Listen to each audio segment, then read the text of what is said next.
At 70, Kevin Costner finally tells the truth about Robert Redford. Kevin Costner was born Kevin Michael Costner on January 18, 1955, in Linwood, California. Kevin Michael Costner grew up in a working-class family. His father, William Costner, was an electrician and utility executive, while his mother, Sharon Ray, worked as a welfare worker. The youngest of three boys, Kevin's early life was shaped by frequent moves due to his father's job. These relocations taught him adaptability, independence, and resilience, qualities that would later define his acting style and his approach to life. From a very young age, Costner was drawn to storytelling and creativity. Though he initially had no dreams of becoming a movie star, he attended California State University, Fullerton, where he studied marketing and finance. It was during his final years there that he discovered his passion for acting. Inspired by an encounter with actor Richard Burton on a Flight A moment that forever altered his destiny, Costner decided to pursue acting with fierce determination, taking acting classes and performing in small theater productions while working odd jobs to make ends meet. His persistence, coupled with an unshakable belief in himself, eventually paid off. Kevin Costner's rise to stardom was not instantaneous. It was a slow burn built on hard work and perseverance. His early career was marked by minor roles, and one of his first major breaks came when director Lawrence Kasdan cast him in The Big Chill, 1983. Although his scenes were cut from the final version, Kasdan remembered Costner's natural charisma and later cast him in Silverado, 1985, which finally brought him recognition.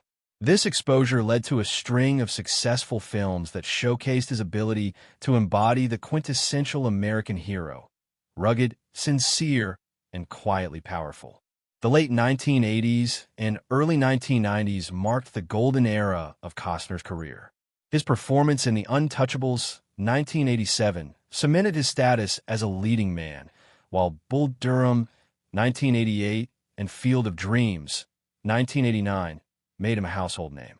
These films reflected his deep connection to themes of integrity, redemption, and the human spirit, stories that resonated deeply with audiences. Then came Dances with Wolves, 1990, a project that would define his legacy. Costner not only starred in, but also directed and produced the epic film, which became a cultural phenomenon. It won 7 Academy Awards, including Best Picture and Best Director, solidifying Costner's place in cinematic history. His vision and courage to tell a story about Native American culture with empathy and depth set a new standard for Hollywood films throughout the 1990s. Costner continued to dominate the box office with a mix of historical epics and romantic dramas, including Robin Hood, Prince of Thieves, 1991, JFK, 1991, The Bodyguard, 1992, and Wyatt Earp, 1994. The Bodyguard, in particular, became an international sensation, pairing him with Whitney Houston in one of the most iconic romantic films of all time. The film's soundtrack, featuring I Will Always Love You, became one of the best-selling albums ever, further amplifying Costner's star power. Despite occasional setbacks like Waterworld, 1995, and The Postman, 1997, both of which were criticized for their budgets and ambition, Costner remained admired for his boldness and willingness to take creative risks. Beyond his film career, Kevin Costner has shown immense versatility.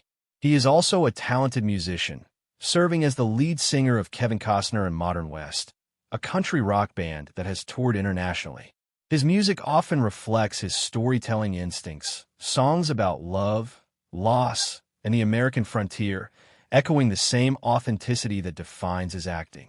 In recent years, Costner experienced a major career renaissance with his role as John Dutton in the acclaimed television series Yellowstone, 2018, to present. His portrayal of the tough, emotionally complex patriarch of a Montana ranching family has earned him a new generation of fans and critical praise, proving that his magnetism and talent remain timeless. Off-screen, Costner's life has been equally rich and grounded. He has 7 children and has spoken often about how fatherhood is one of his greatest joys.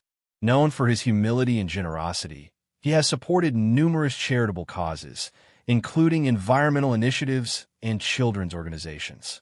Despite the immense fame, Costner has maintained an image of integrity and authenticity rarely caught in the trappings of Hollywood excess.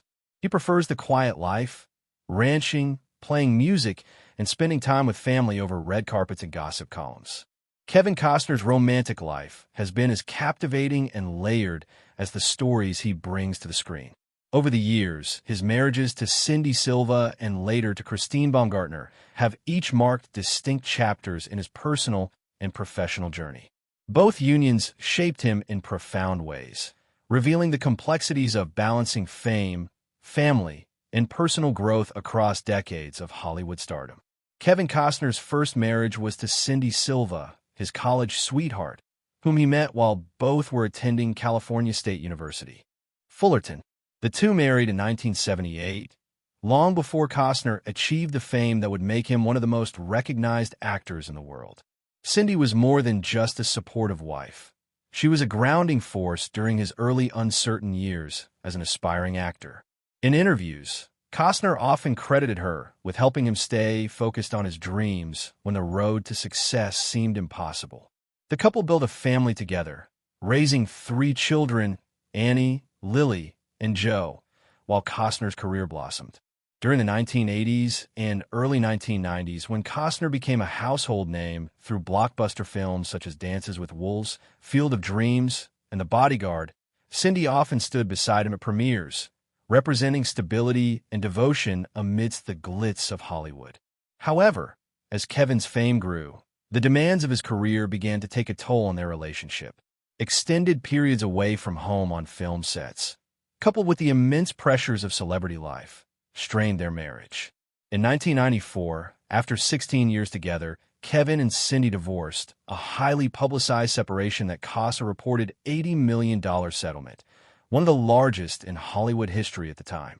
Despite the pain of their breakup, both Kevin and Cindy focused on co-parenting their children and keeping their relationship respectful. Costner would later reflect on that period as one of soul-searching and emotional reckoning. He admitted that balancing ambition with family life had been a challenge, and his first marriage had taught him valuable lessons about love, loyalty, and the sacrifices that come with success. A decade later, Costner found love again. This time, it was with Christine Baumgartner, a beautiful and accomplished model and handbag designer nearly 20 years his junior. The two first met in the 1990s, but didn't seriously date until the early 2000s. Their romance was initially met with skepticism from tabloids and fans who speculated about their age difference and whether Costner was ready to be settled down again. Yet, the couple proved strong. Christine brought a sense of calm and happiness into Costner's life.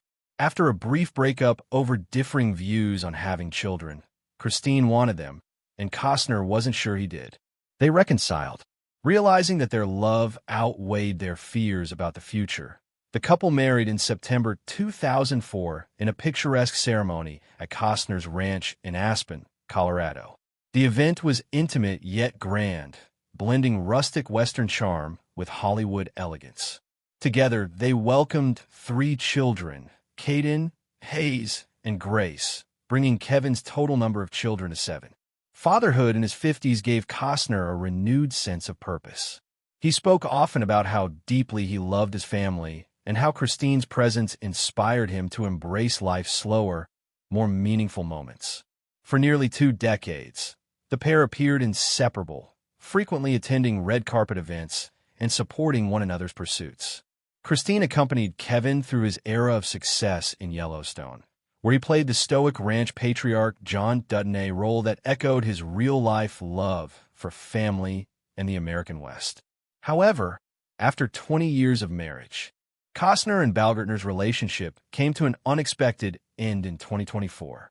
Their divorce, like his first, captured widespread media attention as fans were stunned to see another of Hollywood's seemingly enduring couples part ways.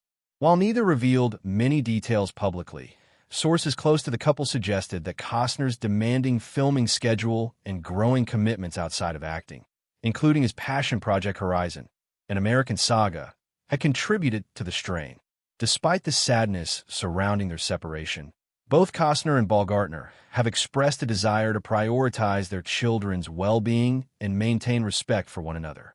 Kevin Costner has always been a man of quiet dignity, someone who lets his work speak for itself rather than chase the constant noise of Hollywood gossip.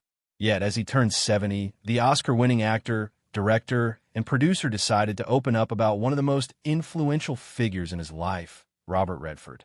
Their paths, both personal and professional, have been intertwined for decades, with Redford serving as both a mentor and a creative kindred spirit.